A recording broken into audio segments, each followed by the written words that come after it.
Welcome to the round 15 Supercoach review for 2020.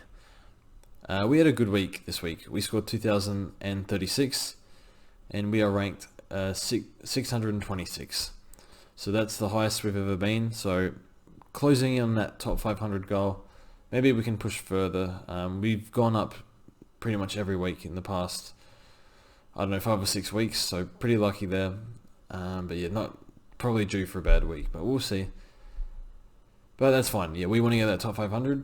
And yeah, very difficult week, I think, this week for a lot of people, especially if you had, maybe had a lot of Dogs players or Geelong or Jack Steele, plays like those guys. Maybe Caleb Daniel in defence would have been really rough round. So yeah, we withstood the terrible bye round, probably the hardest round of the year. And yeah, we got a lot of players back. Only 2 players out this week. And yeah, should be good. We made a really good trade. We went Max Gawn in and captained him. And got rid of Nat Nui, which was, with the timing, maybe a little lucky, but nonetheless worked out. Had reasons for it and paid off. So yeah, we have about 180k in the bank, 2 trades remaining. A little bit dangerous having that many left. But I think we'll be fine, because next 2 rounds, we just need to get through them. We have one saved for injury, and then we need to upgrade Draper to a forward.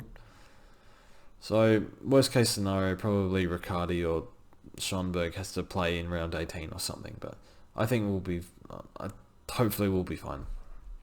Okay, so in defence, Jake Lloyd.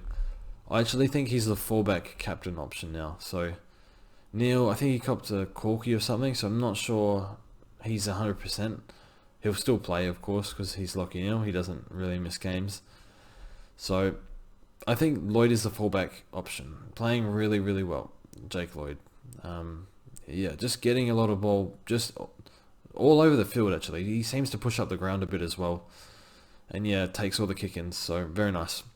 Led, fine. Vice-captained him. Pretty lazy play by me, but figured,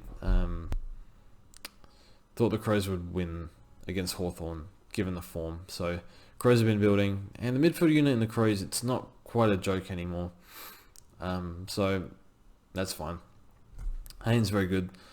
I think Carlton had kicked 1 goal from 42 inside 50s at one point. So that explains Haynes' score. Ridley, unreal. Doherty, really good. So apparently the issue with Doherty was he said he was pulling up sore for about a few weeks, and now last week he said, I don't feel sore anymore, I'm pulling up really good.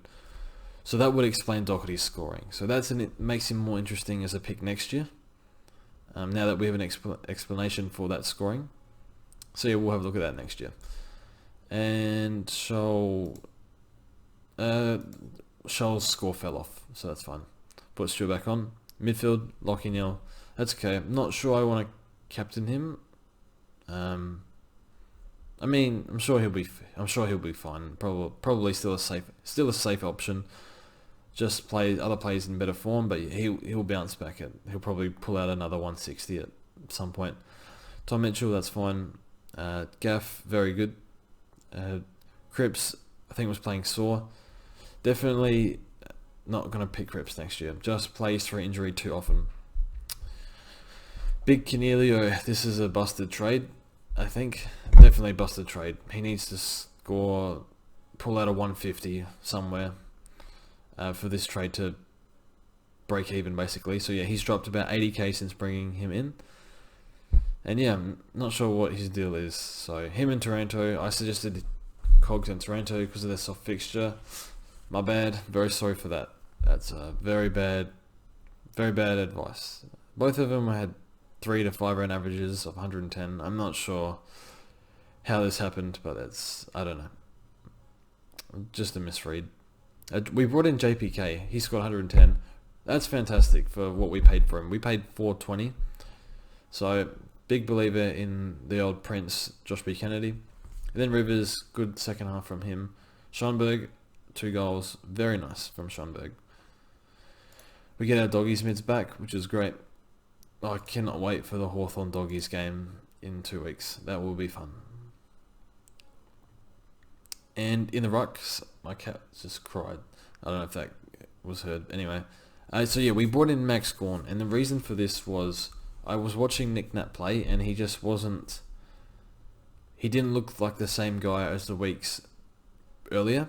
So I thought, I think we'll jump ship and we'll grab Max Gawn, who at the time we failed the lead VC, so we needed a captain option, and turns out this was the best possible play, I think, getting Nick Nat in for Max Gawn. So the thing with Max Gawn is that he's had a bit of a break, but you trust Max Gawn, almost the best player in the league, so his preparation, unbelievable, like probably just about the best in the league, so you trust him to get himself right. He's had that time off, got through training really well. See how he pulls up next few weeks. But yeah, very good and big advantage having Max Gawn. I would be getting him in if you can. I was fortunate enough, I think Tim Michelle asked me to answer a few questions that featured in the Herald Sun, and one of the questions was, is Max Gawn a must-have? And my answer was, I'm leaning towards yes, because he provides captain scores, and that held true this week. Doesn't mean he'll hold the next few weeks, depending on how he goes, how he pulls up. But that's the reason why we got him in. But I trust Gawn. I would definitely get him in if you could. His fixture's not very difficult either. Brodie Grundy, that's fine. He was managed with his time on ground, so nobody deserves a week off more than Brodie Grundy. Draper we have to field this week, which is fun. And forward line, this is a complete shambles.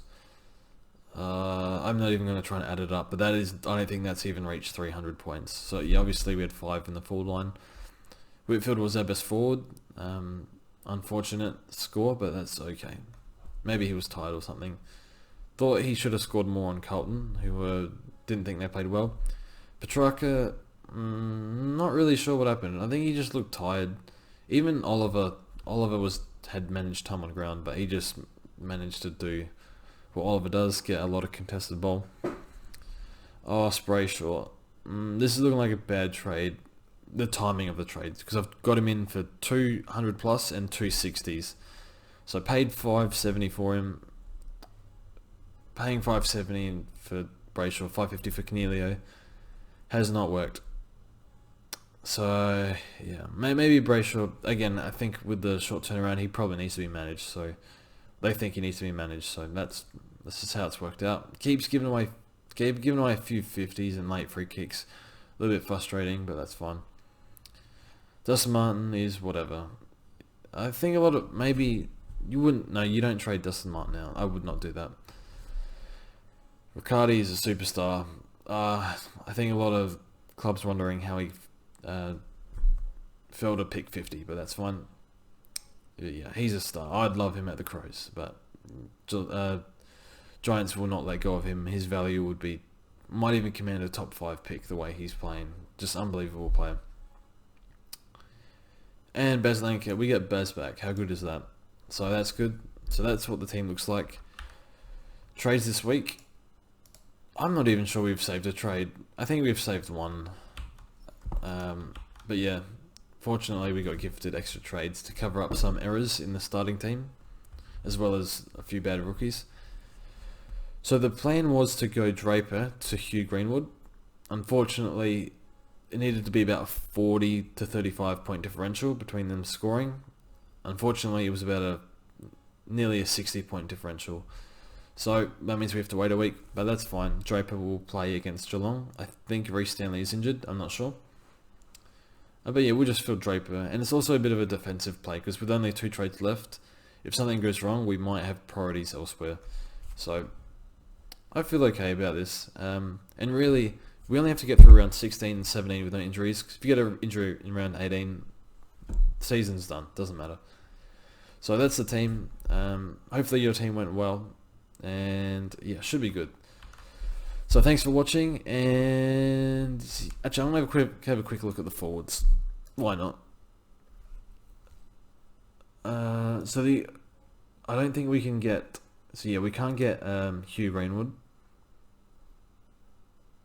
Let's do filter and go 500. 490. Nope, that's... Okay. Let's do 500. Simpkin's an interesting one, but I don't trust Simpkin. I don't know. He's making a few lazy plays. Like, I don't know. His disposal's really bad. I don't know if that's because of his ankle or whatever. Robbie Gray, we love Robbie Gray, but it's a little risky. Got a lot of midfield time, but not sure that continues. I like Parrish, has a rough fixture, but McGrath is out. I am a fan of Parrish. I would get him in despite the fixture. My only concern with him is a lot of midfielders are being rested forward this week or during the bye rounds. I wonder if it's his turn. I'm only guessing though. Butters, no. Dixon, no. Shy Bolton, bye. Walters, no. I don't care about Walters. He burnt me 2018. Never touching him ever again. Wingard, oh goodness. Probably don't really want to talk about that. And I don't like Jack Martin at all. Don't like how he left Gold Coast. Pretty dog. Although that's probably the recruiters' fault. Or not recruiters. The what's it called? I forget. The people that do the trade deals' fault. Oh, probably equally to blame. Anyway, thanks for watching, and we'll see you soon.